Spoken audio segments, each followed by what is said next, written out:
Assalamualaikum warahmatullahi wabarakatuh. Mari klik subscribe di channel ini dan aktifkan tanda loncengnya untuk mendapatkan update pemberitahuan di video berikutnya.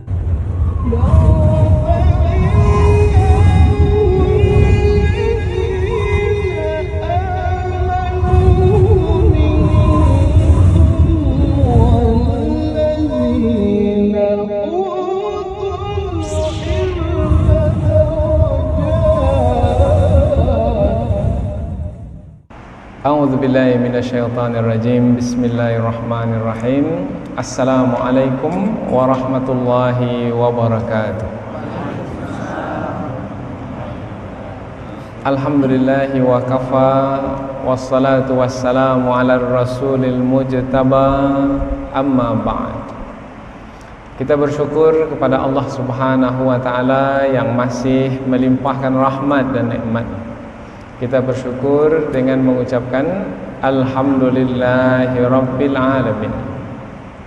Tidak lupa pula bersalawat kepada Rasulullah sallallahu alaihi wasallam dengan mengucapkan Allahumma salli ala Sayyidina Muhammad wa ala ali Sayyidina Muhammad. Dan bersalam kepada Rasulullah dengan mengucapkan Assalamu alayka ya Rasulullah.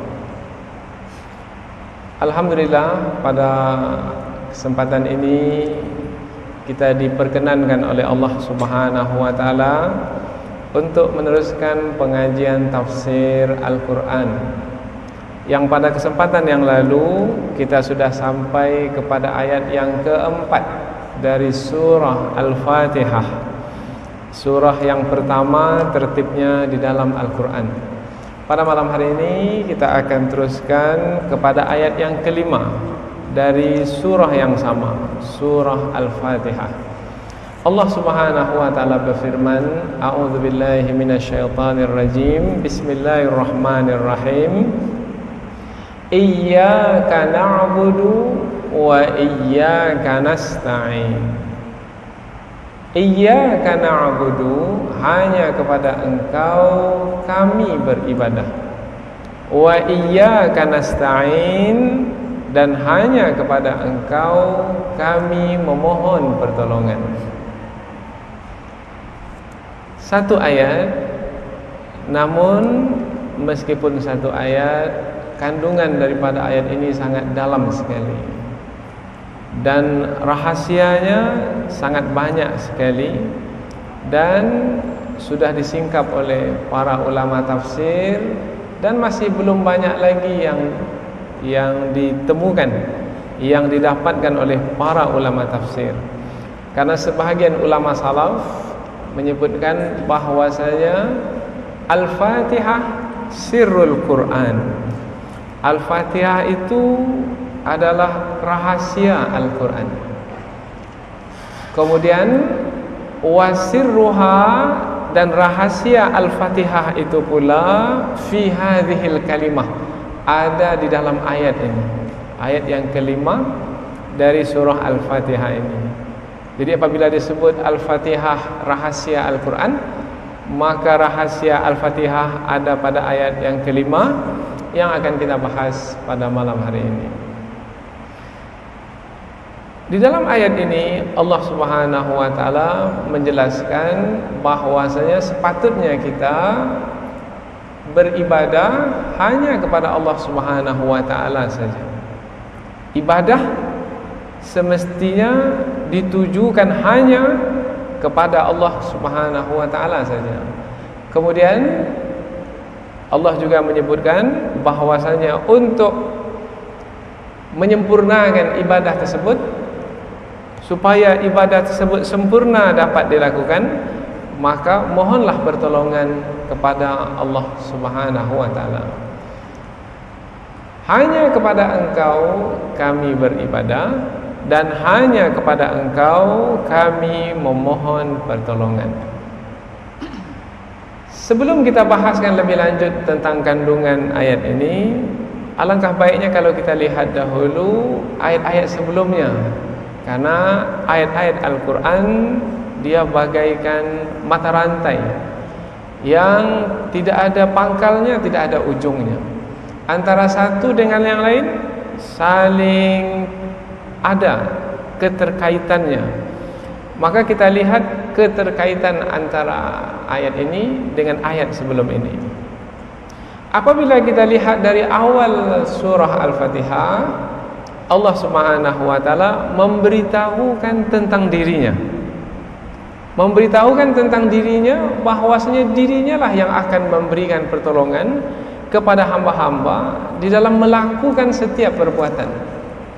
Maka kita pula di dalam penyampaian kita yang terdahulu menyebutkan bahwasanya setiap awal perbuatan kita semestinya memohon pertolongan kepada Allah. Bismillahirrahmanirrahim.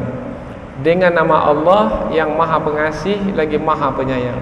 Dengan memohon pertolongan kepada Allah yang Maha Pengasih lagi Maha Penyayang, aku melakukan perbuatan ini. Karena tanpa pertolongan Allah yang Maha Pengasih lagi Maha Penyayang, sesuatu perbuatan tidak akan mungkin dapat dilakukan. Setiap perbuatan yang kita lakukan adalah dengan pertolongan Allah. Kita belajar pada malam hari ini, kalau tanpa pertolongan Allah tidak akan jadi kita belajar. Maka kita belajar ata'allamu bismillahirrahmanirrahim.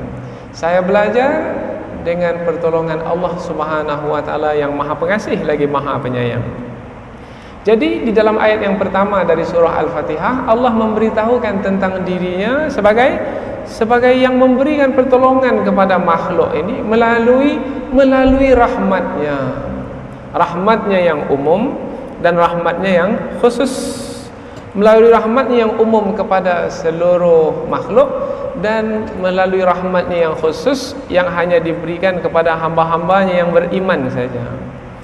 Kemudian apabila kita sudah melakukan sesuatu perbuatan dan perbuatan tersebut adalah karena pertolongan Allah dengan rahmat yang diberikannya kepada kita, maka kita pun memuji Allah. Maka Allah memberitahukan pula kepada kita, wahai hamba-hambaku, apabila kamu telah melakukan sesuatu perbuatan dengan pertolonganku, maka pujilah aku dengan mengucapkan Alhamdulillahi Rabbil Alamin. Segala puji bagi Allah, Tuhan Rabb yang mengatur sekalian alam. Kemudian Allah ulang sekali lagi Ar-Rahmanir Rahim, dengan rahmat dari sisinya. Maka kita pula akan mendapatkan keistimewaan rahmat yang khusus yang Allah berikan kepada kita karena kita mensyukuri rahmat Allah yang sebelumnya, mensyukuri nikmat Allah yang telah diberikan kepada kita. Karena sesiapa yang bersyukur, maka Allah akan tambahkan lagi nikmatnya yang lain.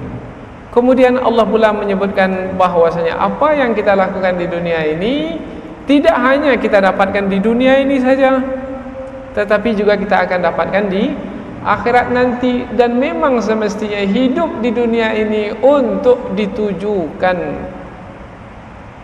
kepada kehidupan yang akan kita jalani di akhirat. Dan yang berkuasa pada hari akhirat sebagai hari pembalasan adalah Allah Maliki Yaumiddin, penguasa pada hari pembalasan. Jadi ayat-ayat sebelum ini memberitahukan tentang Allah yang memberikan pertolongan, Allah yang dengan pertolongan tersebut kita dapat melakukan perbuatan, yang dengan perbuatan tersebut kita akan mendapatkan pahala sehingga kita layak untuk mendapatkan balasan. Setelah Allah memberitahu tentang dirinya, maka kita pun sudah tahu sekarang, maka kita pun memberikan pengakuan. Maka pada ayat yang kelima ini adalah ayat pengakuan, yaitu ya Allah, kami telah mengetahui Engkau sebagai Rabb kami, sebagai Tuhan kami, maka iyyaka na'budu, hanya kepada Engkau kami beribadah, wa iyyaka nasta'in, dan hanya kepada Engkau kami memohon pertolongan.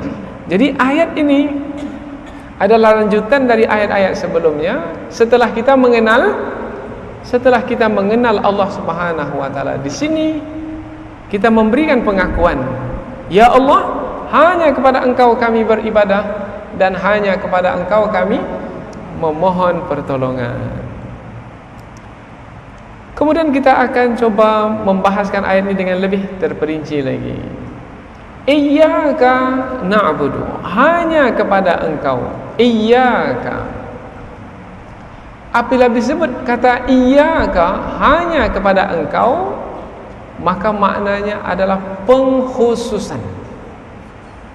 Pengkhususan, hanya kepada engkau. Maksudnya tidak kepada selain engkau. Iyyaka na'budu, hanya kepada engkau kami beribadah. Kami hanya beribadah khusus kepada engkau saja.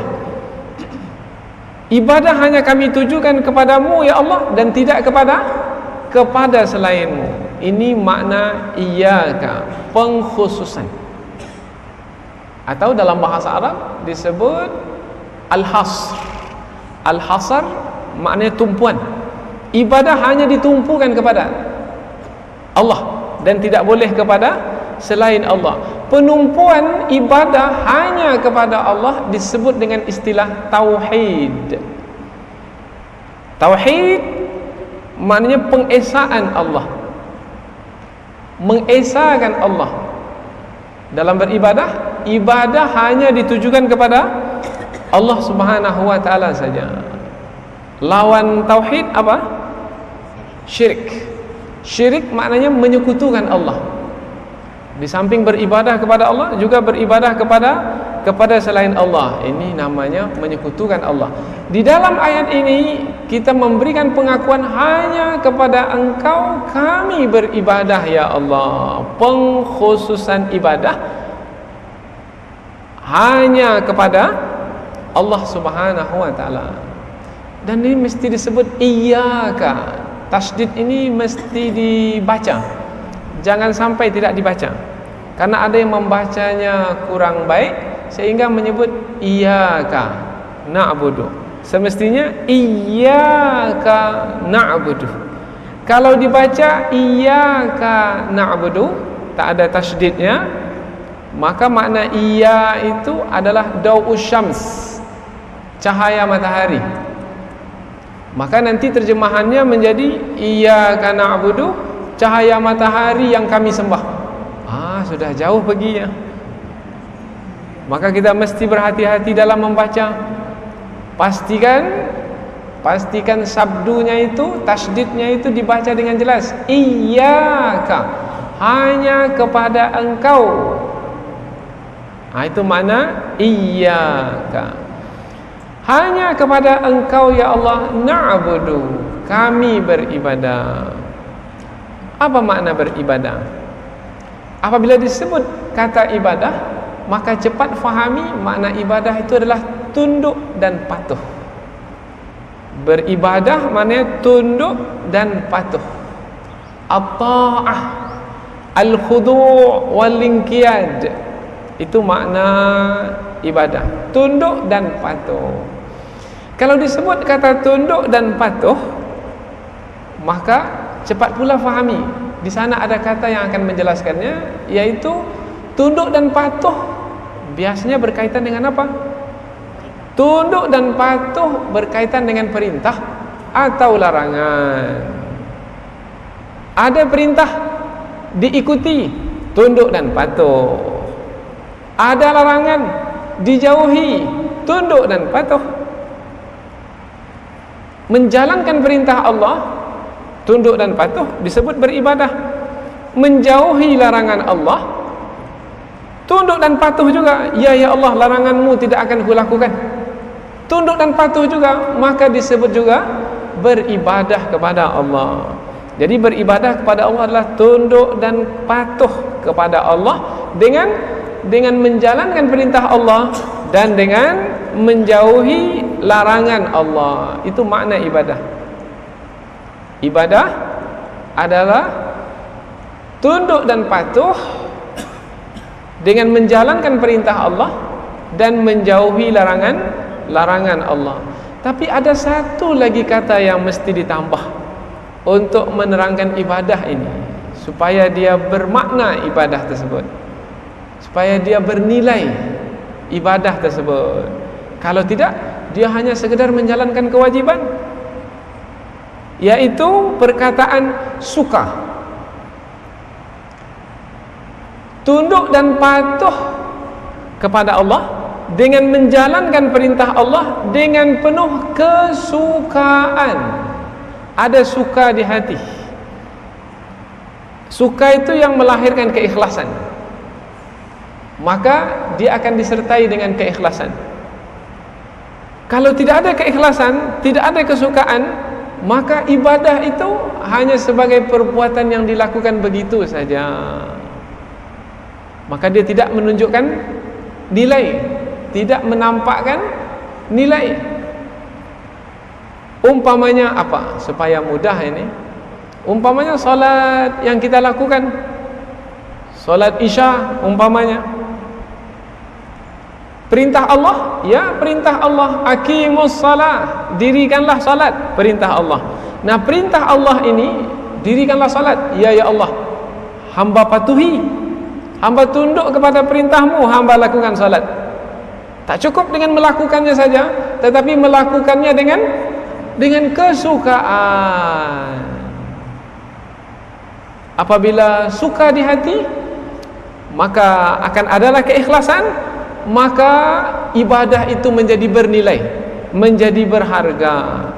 Dan tidaklah kita diperintahkan dengan suatu perintah sehingga ia merupakan ibadah yang mesti kita jalankan, melainkan kita mesti melakukannya dengan keikhlasan, dengan kesukaan. Allah berfirman, "Wa ma umiru illa liya'budullaha mukhlishina lahuddin." Tidaklah mereka itu diperintahkan dengan suatu perintah, melainkan untuk beribadah kepada Allah, tunduk dan patuh menjalankan perintah tersebut dengan mukhlisin, dengan penuh keikhlasan. Maka ulama kita menyatakan, kalau ibadah tanpa keikhlasan, ibadah itu menjadi sia-sia, tidak ada nilainya, tidak ada harganya. Solat juga, tapi tidak ada harga. Puasa juga, kalau tidak ada keikhlasan, tidak ada nilainya. Haji juga, tapi kalau tidak ada keikhlasan di dalam melakukannya, tidak ada nilainya. Maka hanya kepada Engkau kami beribadah, maksudnya hanya kepada Engkau kami tujukan ibadah yang merupakan kepatuhan kami terhadap perintah-Mu ya Allah. Dengan penuh keikhlasan kami melakukannya. Ibadah itu hanya kami tujukan kepada-Mu saja ya Allah. Iyyaka na'budu. Kemudian ayat berikutnya, wa iyyaka nasta'in, dan hanya kepada Engkau kami memohon pertolongan. Hanya kepada Engkau. Maknanya kami memohon pertolongan hanya kepada Engkau, tidak kepada selain Engkau. Mengapa? Sebab ya Allah, yang akan mampu memberikan pertolongan hanyalah Engkau. Apabila hanyalah Engkau yang mampu memberikan pertolongan, maka hanya Engkau yang kami tuju dalam memohon. Selain-Mu tidak mampu memberikan pertolongan, maka selain-Mu tidak akan kami tuju di dalam memohon pertolongan. Dan kita pun sudah berzikir, la haula wala quwwata illa billah. Tidak ada daya, tidak ada kekuatan melainkan dari Allah. Bermakna kalau pertolongan hanya dari Allah, kekuatan hanya dari Allah, maka hanya Allah sajalah yang sepatutnya dituju di dalam memohon pertolongan. Jangan mohon pertolongan kepada manusia, karena manusia itu sendiri sebenarnya tak punya kekuatan. Kekuatan yang ada pada manusia itu pun kekuatan dari sisi Allah. Maka mohon pertolongan kepada Allah. Apalagi memohon pertolongan kepada jin. Jin pun juga memohon pertolongan kepada Allah. Fa bi izzatika la ughwiyannahum ajma'in. Dengan keperkasaan dari-Mu ya Allah, dengan memohon pertolongan dari-Mu ya Allah, dari sisi Engkau yang maha perkasa, aku akan sesatkan manusia itu semuanya. Syaitan pun memohon pertolongan kepada Allah. Maka sepatutnya kita jangan pula memohon pertolongan kepada syaitan. Memohon pula lah pertolongan kepada Allah. Kalau memohon pertolongan kepada selain Allah, sementara selain Allah itu tidak mampu memberikan pertolongan, itu namanya salah alamat. Kalau ada juga yang melakukan perbuatan tersebut, bermakna ia adalah perbuatan yang bodoh, tanpa pengetahuan. Karena memohon pertolongan kepada yang tak mampu memberikan pertolongan. Orang yang seperti ini adalah orang yang tidak mengerti. Ini bahasa yang lebih mudah, tidak mengerti. Yang mengerti memohon pertolongan kepada yang mampu memberikan pertolongan. Selanjutnya pula, kapan biasanya kita memohon pertolongan? Biasanya kapan kita memohon pertolongan? Kalau kita tak mampu melakukan sesuatu, umpamanya kita ada barangan, kita beli di pasar, beratnya 40 kg umpamanya. Kita mampu membawa barang 40 kg. Barang yang ada 40 kg. Perlu kita memohon pertolongan? Tak perlu. Karena kita mampu membawanya. Tapi kalau barang yang kita beli itu 60 kg, kita tak mampu membawanya, kita hanya mampu bawa 40. Bagaimana supaya barang itu terbawa juga ke rumah? Mohon pertolongan. Kepada siapa mohon pertolongan? Kepada yang mampu memberikan pertolongan. Kalau orang itu pula tak mampu bawa 40, kita minta juga pertolongan kepadanya? Tidak. Kepada siapa kita memohon pertolongan? Kepada yang mampu, yang bisa bawa 60 kg ini. Orangnya lebih kuat, dia mampu membawa barangan yang berat, maka kita mohon pertolongan kepadanya. Tolong Pak, bawakan barangan saya tidak mampu membawanya. Jadi kapan kita memohon pertolongan? Di saat kita tak mampu untuk melakukannya. Dan sebenarnya kita ini tak mampu melakukan apa-apa, karena kita ini makhluk yang lemah. Makhluk yang lemah. Kita ingin mengadakan pengajian di aula, tapi karena kita ini punya kemampuan yang sangat terbatas sekali, tak mampu kita mengadakannya. Maka kita mengadakan di tempat yang kita bisa mengadakannya. Ini pun juga dengan izin Allah, dengan pertolongan Allah. Kalau Allah tak tolong, mungkin tak ada penerangan malam hari ini. Mati lampu umpamanya.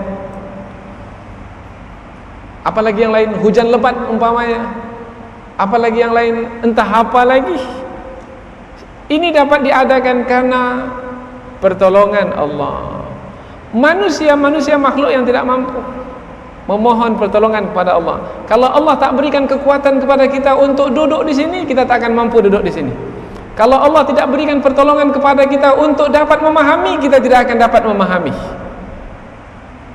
Maka bermakna tidak akan mungkin ibadah itu dapat kita lakukan tanpa pertolongan Allah. Maka ulama kita memberikan penjelasan untuk ayat ini sebagai tafsiran. Allah sebut dahulu, iyyaka na'budu, hanya kepada engkau kami beribadah, karena ibadah itu adalah sebagai tujuan di dalam hidup. Ibadah sebagai tujuan. Wa ma khalaqtul jinna wal insa illa liya'budun.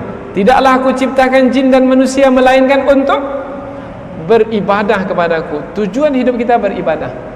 Kemudian kita tak akan mungkin dapat beribadah tanpa pertolongan Allah. Maka kita pun memohon pertolongan kepada Allah. Wa iyyaka nasta'in. Jadi wa iyyaka nasta'in ini, kalau tadi wa iyyaka na'budu adalah tujuan, iyyaka nasta'in adalah sarana untuk dapat menyampaikan, untuk dapat kita melakukan perbuatan yang menyampaikan kita ke tujuan. Sarananya apa? Kekuatan. Sarananya apa? Kefahaman. Sarananya apa? Apa saja yang Allah berikan sehingga kita dapat melakukan sesuatu perbuatan. Seperti solat kita tadi, seperti belajar kita ini, seperti apa lagi? Sebut sajalah apa perbuatan yang kita lakukan maka Allah lah yang memberikan pertolongan-pertolongan kepada kita untuk menyampaikan kita ke tujuan. Jadi iyyaka na'budu dan iyyaka nasta'in adalah dua perkara yang tidak dapat dipisahkan. Ya Allah, hanya kepada Engkau kami beribadah, tetapi Allah tidak memberikan pertolongan, tak jadi beribadah. Ya Allah, hanya kepada Engkau kami beribadah, kami nanti malam insya-Allah akan qiyamul lail, kami akan salat tahajud, kami akan muhasabah, kami akan baca Quran bersama, kami nanti akan bahaskan kandungan firman-firman-Mu ya Allah sampai pagi hari. Ibadah-ibadah tersebut ya Allah hanya akan kami persembahkan kepadamu saja, tidak kepada selainmu. Tapi Allah tak beri pertolongan, tak bangun nanti malam. Jadi beribadah? Tak jadi beribadah. Jadi iyyaka na'budu adalah tujuan di dalam hidup, wa iyyaka nasta'in adalah sarana untuk mencapai tujuan tersebut. Maka kedua-duanya ini kita perlukan, maka kedua-duanya ini kita minta. Iyyaka na'budu wa iyyaka nasta'in. Maka semakin nampaklah ayat ini sebagai rahasia Al-Fatihah. Karena dari awal lagi Bismillahirrahmanirrahim. Kalau kita mulai sesuatu perbuatan dengan Bismillahirrahmanirrahim, maka perbuatan tersebut akan dinilai sebagai ibadah. Kalau tidak, tak ada pahalanya. Ini sudah kita sampaikan dalam pengajian yang pertama. Dengan menyebut nama Allah Bismillahirrahmanirrahim di awal setiap perbuatan, maka perbuatan tersebut menjadi amal saleh, ada nilai pahalanya. Tapi kalau Allah tak tolong, maka tidak dapat kita melakukannya. Mungkin kita dapat melakukannya di permulaan Bismillahirrahmanirrahim, ini saya mau menulis surat, tapi surat tak tertulis-tulis juga, karena Allah tidak memberikan pertolongan. Bismillahirrahmanirrahim, tak juga dapat ide apa yang mau ditulis. Bismillahirrahmanirrahim, diulang lagi sekali lagi Bismillahirrahmanirrahim, tapi tak tertulis juga. Maka kita perlukan satu lagi, sehingga perbuatan itu dapat kita lakukan dan nanti dia menjadi ibadah, yaitu pertolongan dari sisi Allah. Maka ayat ini adalah ayat yang menerangkan hakikat yang berlaku di alam ini, takriran lil haqiqah. Ayat ini menerangkan hakikat yang berlaku di alam ini.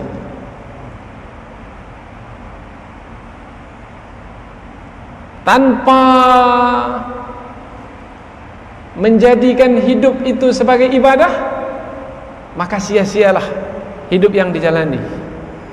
Tanpa pertolongan Allah, maka tidak akan dapat mungkin melakukan apa-apa. Jadi manusia adalah hidup untuk mempersembahkan dirinya kepada Allah, dan manusia itu akan dapat mempersembahkan dirinya kepada Allah apabila Allah memberikan pertolongan kepadanya. Jadi ada apa di sini? Ada yang dipersembahkan kepada Allah, satu, ada pula yang diberikan kepada hamba, satu lagi. Kita ulang sekali lagi. Ada yang dipersembahkan kepada Allah, disebut ibadah. Ada yang diberikan kepada hamba, disebut pertolongan. Bermakna di sini ada perhubungan antara hamba dengan Allah, antara Allah dengan hamba. Apabila ada perhubungan antara hamba dengan Allah, Allah dengan hamba, seakan-akan Allah dengan hamba itu telah bersama. Apabila telah bersama, maka kita tengok susunan ayat ini. Iyyaka na'budu, hanya kepada Engkau kami beribadah.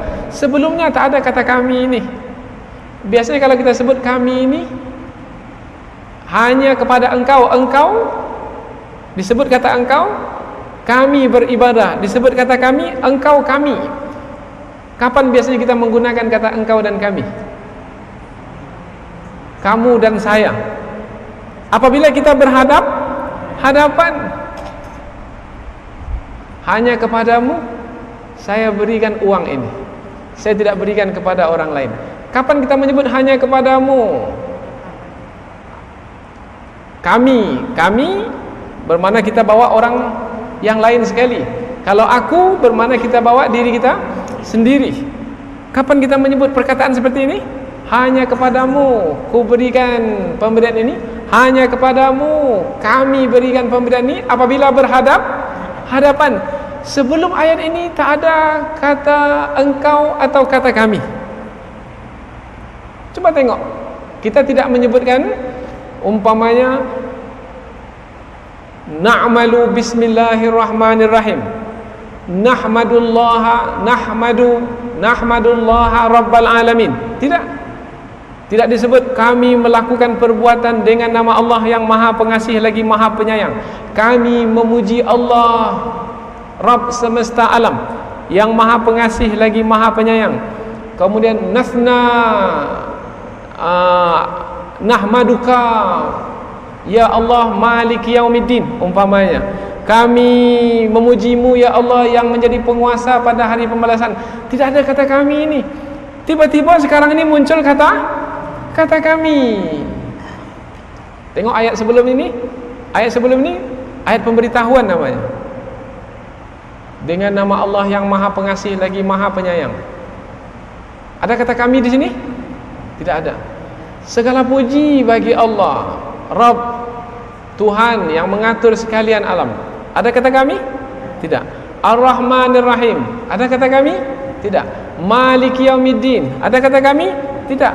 Tiba-tiba sekarang Allah rubah susunan ayat ini, susunan bahasanya, uslubnya. Iyyaka na'budu wa iyyaka nasta'in. Hanya kepada engkau kami beribadah. Mengapa seperti ini? Sebelum ini Allah telah terangkan tentang dirinya melalui sifat-sifat yang ada padanya, yang Maha Pengasih, yang Maha Penyayang, yang memberikan bantuan, rahmat, nikmat, sehingga patut untuk dipuji karena yang mengatur sekalian alam ini. Kemudian Allah pula penguasa pada hari pembalasan. Setelah Allah memperkenalkan dirinya dengan sifat-sifatnya yang sempurna, setelah pengenalan sifat-sifat tersebut, seakan-akan Allah itu hadir di hadapan kita. Apabila Allah itu terasa hadir di hadapan kita, maka kita pun menyebut hanya kepada engkau ya Allah kami beribadah. Maka ketika iyyaka na'budu itu terasa sekali seorang hamba itu tidak ada dinding antara dirinya dengan Allah Subhanahu wa taala. Disinilah rahasia Al-Fatihah itu. Kebersamaan dengan Allah. Apalagi yang lebih tinggi nilainya kalau bukan kebersamaan dengan Allah? Tak ada lagi yang lebih tinggi daripada kebersamaan dengan Allah. Bahkan inilah yang akan menampakkan, memunculkan keistimewaan-keistimewaan. Kebersamaan dengan Allah inilah yang memunculkan keistimewaan. Masih ingat cerita Rasulullah ketika dikejar oleh kafir Quraisy pada malam hijrah? Kemana baginda berlari, menyembunyikan diri bersama dengan Abu Bakar? Ke dalam gua. Siapa yang akan menolong? Tak ada siapa yang akan menolong. Mereka berdua saja di dalam. Ketika itu Abu Bakar pun takut. Kemudian Rasulullah mengingatkan Abu Bakar radhiyallahu anhu, jangan takut, jangan sedih. Apa kata selepasnya? La takhaf wa la tahzan, innallaha ma'ana. Jangan takut, jangan sedih, sesungguhnya Allah bersama kita. Kalau Allah sudah bersama kita, jangan takut lagi. Sebanyak apapun kafir Quraisy akan mengejar, tidak akan mendapatkan. tidak akan mendapatkan kita karena kita bersama dengan Allah. Kapan baru mendapatkan kebersamaan ini? Apabila mengenal Allah melalui sifat-sifat Allah.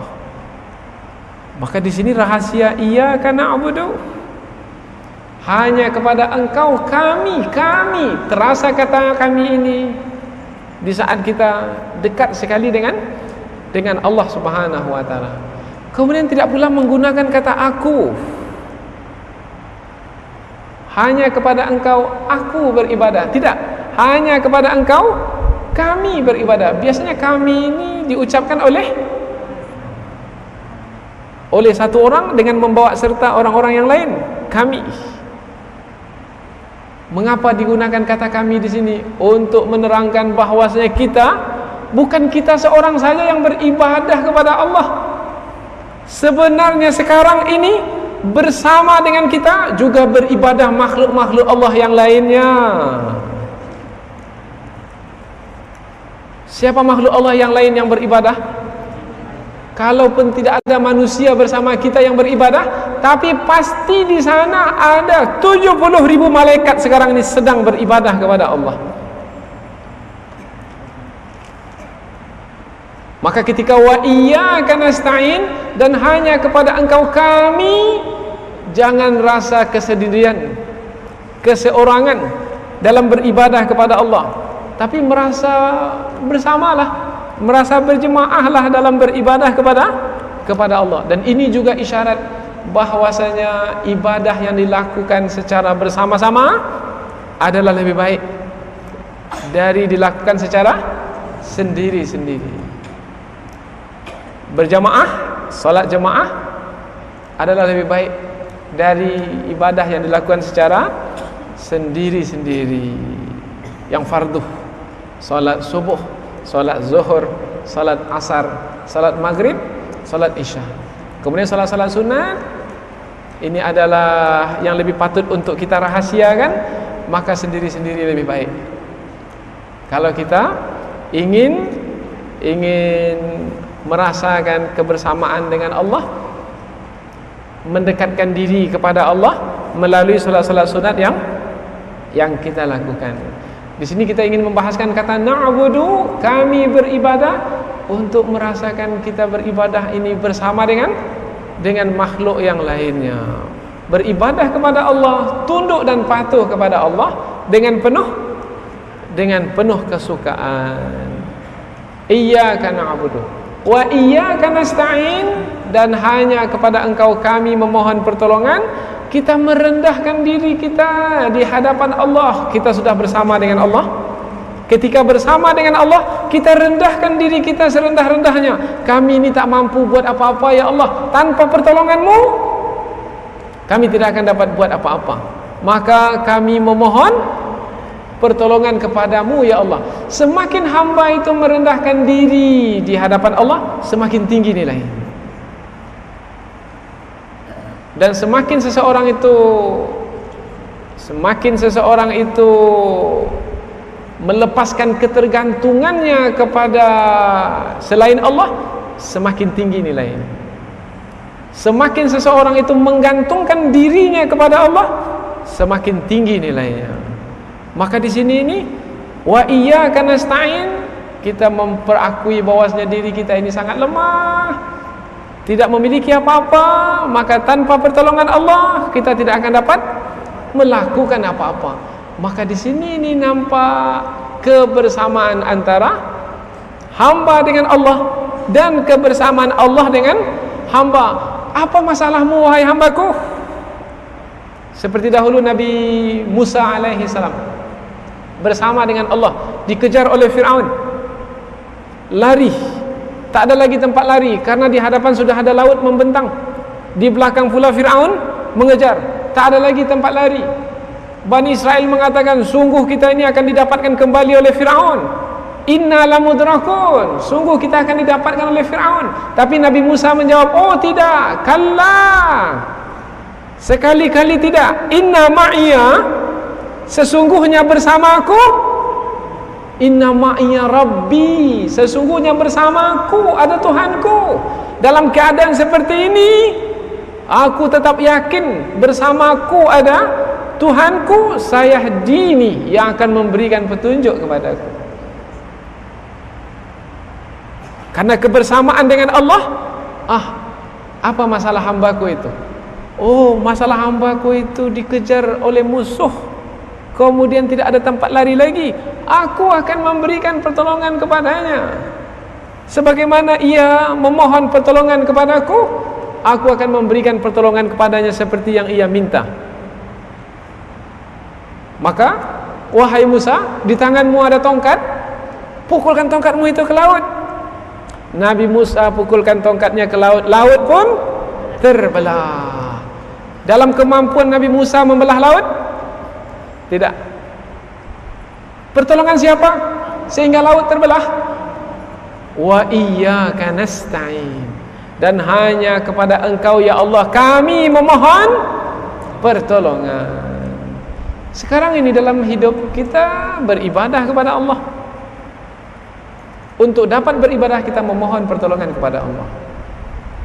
Ibadah khusus, solat, puasa, zakat, haji. Tetapi ibadah yang kita lakukan bukan hanya ibadah-ibadah khusus ini saja. Semua yang kita buat dalam hidup ini adalah bernilai ibadah. Inna salati wa nusuki wa mahyaya wa mamati lillahi rabbil alamin. Sesungguhnya salatku, ibadatku, hidupku, matiku sepenuhnya sebagai ibadah kepada Allah Subhanahu wa taala. Maka kalau kita menjalankan rumah tangga sebagai ibadah, tetapi kita ini lemah pula dalam menjalankan rumah tangga. Kita ada punya keterbatasan di dalam akal fikiran, keterbatasan di dalam menjalankan kewajiban, keterbatasan di dalam menguruskan rumah tangga ini. Dan kita ingin dalam menjalankan rumah tangga ini kita menjalankannya sebagai ibadah yang sempurna. Bagaimana caranya? Kita punya keterbatasan. Bagaimana caranya? Iyyaka na'budu wa iyyaka nasta'in. Hanya kepada Engkau kami beribadah dalam menjalankan rumah tangga ini. Wa iyyaka nasta'in, dan hanya kepada Engkau kami memohon pertolongan dalam menjalankan rumah tangga ini. Apalagi yang lain? Mencari rezeki juga sebagai ibadah. Hanya kepada Engkau kami beribadah dalam mencari rezeki ini. Kami mencari rezeki bukan untuk menumpuknya bagi dunia kami. Kami mencari rezeki ini adalah untuk menjadikannya sebagai sarana dalam beribadah kepadamu ya Allah. Dan hanya kepada Engkau pula kami memohon pertolongan dalam mencari rezeki ini. Apalagi yang lain? Umpamanya menuntut ilmu, ibadah. Hanya kepada Engkau ya Allah kami beribadah dalam perkara menuntut ilmu ini, dan hanya kepada Engkau pula ya Allah kami memohon pertolongan dalam menuntut ilmu ini. Apalagi yang lain? Berdakwah. Berdakwah ini adalah ibadah. Hanya kepada Engkau ya Allah kami beribadah dalam dakwah yang kami usahakan ini, dan hanya kepada Engkau pula lah ya Allah kami memohon pertolongan dalam kami berdakwah kepada manusia. Wa iyyaka nasta'in. Jadi rupanya setiap hidup kita tanpa terkecuali, apapun yang kita lakukan tidak dapat dilepaskan dari iyyaka na'budu wa iyyaka nasta'in. Maka Imam Ibnul Qayyim Al-Jauziyah menulis buku dengan judul Madarijus Salikin fi iyyaka na'budu wa iyyaka nasta'in. Jalan yang ditempuh oleh hamba-hamba Allah menuju Allah dengan iyyaka na'budu wa iyyaka nasta'in. Ini baru sebahagian dari kandungan yang dapat kita petik dari iyyaka na'budu wa iyyaka nasta'in.